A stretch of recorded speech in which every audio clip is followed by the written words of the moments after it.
warahmatullahi wabarakatuh. Sahabat sehat dimanapun Anda berada, selamat pagi. Kali ini kita bertemu lagi dengan acara Infus, informasi seputar kesehatan yang rutin diselenggarakan oleh Rumah Sakit Umum Dr. Adiatma MPH.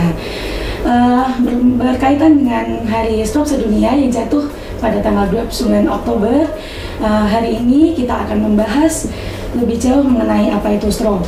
Yang seperti kita ketahui adalah stroke adalah penyebab nomor 2 dari kematian setelah penyakit jantung. Kemudian merupakan penyebab utama dari banyaknya kecacatan, ya. Kemudian untuk itu kami merasa penting untuk mengetahui lebih jauh atau share kepada sahabat-sahabat sehat lebih jauh mengenai apa itu stroke, kemudian apa itu gejala-gejalanya, kemudian apa yang harus dilakukan bila di sekitar kita atau di lingkungan kita ada yang mengalami gejala stroke. Untuk itu hari ini kami menghadirkan 2 orang narasumber, yaitu neurolog dari Rumah Sakit Umum Dr. Adiatma MPH, yaitu yang pertama adalah Dr. Vina Monika, spesialis saraf. Selamat pagi dokter. Selamat pagi. Saya dokter. Alhamdulillah. Kemudian yang kedua adalah Dr. Danar Dwi Anandika, spesialis saraf. Selamat pagi dokter. Pagi. Oke, sehat ya dok? Semangat ya dok ya pagi ini ya dok. Semangat. Oke. Penting sekali untuk kita mengetahui mengenai stroke itu sendiri ya, karena memang stroke itu penyakit yang cukup serius ya dok ya, karena juga tingkat kematiannya juga cukup tinggi gitu. Kemudian untuk yang pertama nih langsung aja ya dok ya, saya ingin mengetahui ya, kemudian juga sahabat-sahabat saya juga pasti ingin mengetahui apakah sih definisi atau apakah sih stroke itu dokter? Kepada Dr. Vina Monika yang pertama, silakan dokter. Terima kasih Dokter Yania. Jadi mungkin orang-orang awam sudah tahu ya stroke. Apa sih itu stroke? Pasti orang takut sekali terkena stroke ya. Tapi kalau per definisi sendiri, stroke itu adalah suatu keadaan di mana didapatkan ada tanda-tanda dan gejala klinis yang berkembang secara cepat, jadi mendadak, bisa bersifat lokal ataupun juga global, di mana dia terjadi dalam 24 jam atau bisa berlanjut setelahnya, bisa menyebabkan kematian dan berbahaya ya. Kemudian penyebabnya itu adalah faktor vaskuler atau pembuluh darah. Jadi terganggunya pembuluh darah di otak. Kemudian stroke itu berarti seringnya mendadak ya dok ya? Iya, jadi kalau tiba-tiba ada kejadian mendadak, tidak bisa bicara atau apa, tetap kita tersangkakan utamanya adalah kemungkinan ke arah stroke. Saya sepengetahuan saya stroke itu kan memang ada beberapa macam ya dok ya? Iya. Bisa dijelaskan dokter, ada berapa macam sih stroke itu dok? Jadi stroke itu sebenarnya per klasifikasi besar itu kita bagi menjadi 2 ya. Jadi ada yang stroke yang sumbatan dan juga ada yang pendarahan. Sumbatan itu sendiri dibagi menjadi 2 lagi ya. Jadi ada penyebabnya dikatakan sebagai stroke trombosis atau ada juga yang emboli. Perbedaannya adalah letak sumbatannya. Jadi kalau yang trombosis itu letak sumbatannya itu di pembuluh darah di otak sendiri. Sedangkan kalau emboli itu berarti ada sumbatan yang dari tempat lain dia terlepas masuk ke otak sehingga terjadi stroke seperti itu. Kalau untuk pendarahan sendiri juga diklasifikasikan jadi 2. Jadi ada yang pendarahannya sendiri yang pecah pembuluh darah di jaringan otak sendiri atau yang di jaringan pembungkus otak seperti itu. Kurang lebih seperti itu ya dok ya. Kemudian bagaimana sih mengenali gejala-gejala stroke untuk orang awam, kan karena kita juga sering ya tiba-tiba pelo atau tiba-tiba kok lemes seperti itu ya, kita sering menjumpai ada beberapa di lingkungan kita seperti itu. Bagaimana sih sebenarnya dok mengenali gejala stroke, mengenali gejala awal stroke bagi orang-orang awam seperti itu dokter? Pada Dr. Dwi Anandika ya. Dr. Dwi Anandika. Terima kasih Dr. Yania. Jadi begini, kita memiliki singkatan yang mudah diingat untuk masyarakat ya, untuk mengenali gejala-gejala stroke, yaitu FAS. FAS itu artinya, F-nya itu adalah face. Face itu artinya adalah wajahnya itu tampak asimetris alias merot. Kemudian A-nya itu adalah arm. Arm itu artinya adalah anggota gerak. Jadi pada pasien-pasien stroke itu anggota gerak salah satu sisinya dia itu mengalami kelemahan. Namun tidak hanya kelemahan ya, bisa juga berupa rasa tebal, kebas atau juga kesemutan seperti itu.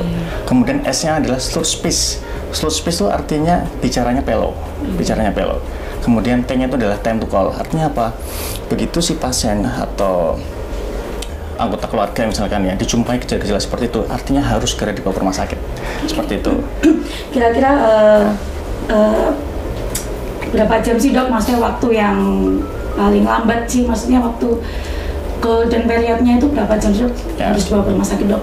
Apakah bisa besok pagi, nunggu besok paginya, atau istirahat dulu bu, besok pagi baru rumah sakit, atau gimana sih dok? Ya, jadi ini sangat penting sekali ya. Jadi onset antara gejala dengan waktu penanganan itu sangat menentukan prognosis dari si pasien, seperti itu.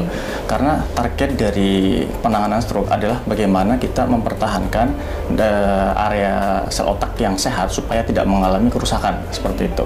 Jadi begitu si pasien ada gejala stroke itu harus langsung dibawa ke rumah sakit gitu. Karena semakin cepat dibawa ke rumah sakit maka prognosisnya akan semakin bagus, seperti itu. Berarti mungkin tingkat kecacatan yang akan ditimbulkan setelahnya mungkin berkurang ya, bisa mengurangi. Ya, bisa kita minimalisir seperti itu. Oke. Jadi kemudian kembali kepada Dokter Vina ya dok. Sebenarnya apa aja sih dok faktor-faktor resiko yang sering menyebabkan atau yang bisa kemungkinan besar menyebabkan orang itu terkena stroke, dokter? Oke. Jadi tujuan kita bincang-bincang ini sebenarnya biar masyarakat lebih mengenai lagi ya faktor risiko untuk stroke itu sebenarnya apa sih? Sebenarnya dibagi dua. Jadi tetap yang bisa dimodifikasi dan yang kedua tidak bisa dimodifikasi. Kalau yang tidak bisa ya seperti contohnya usia tua, biasanya di atas 55 tahun. Kemudian gender, biasanya laki-laki memang secara teori lebih banyak terkena ya. Itu tidak bisa kita rubah ya.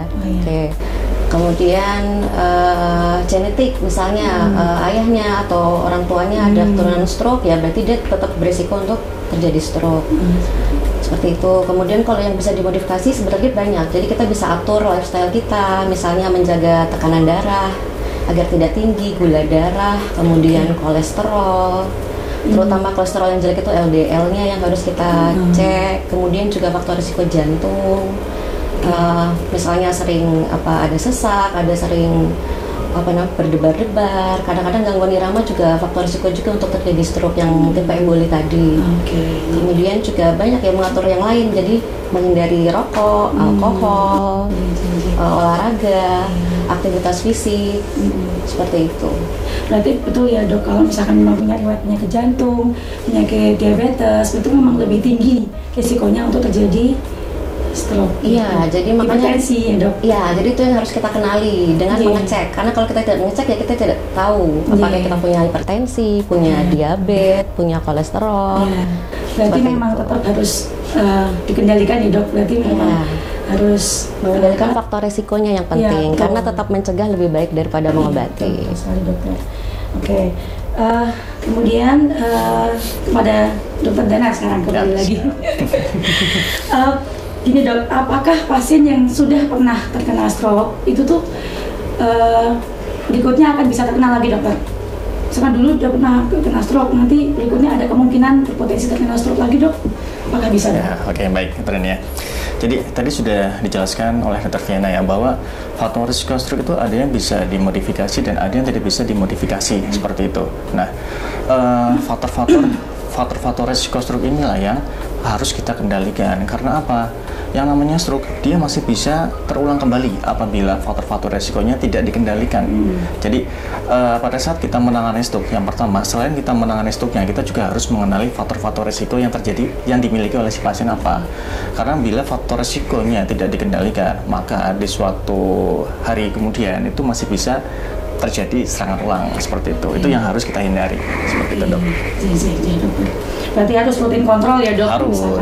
Harus stroke, rutin kontrol dan pemantauan untuk gula darah, ya betul sekali. tensi, betul sekali. Oke, seperti itu. Baik. Kemudian ini beberapa fakta dan mitos itu banyak yang beredar di masyarakat ya dok. Jadi contohnya seperti stroke itu paling sering mengenai usia tua, kemudian juga kalau misalkan ada gejala stroke itu terus kemudian ditusuk-tusuk telinga, ditusuk gimana itu? Ada yang seperti itu dokter, kayak penanganannya nggak segera dibawa ke rumah sakit tapi hanya ditusuk-tusuk jarum atau gimana telinga, bibir atau apa gitu dokter.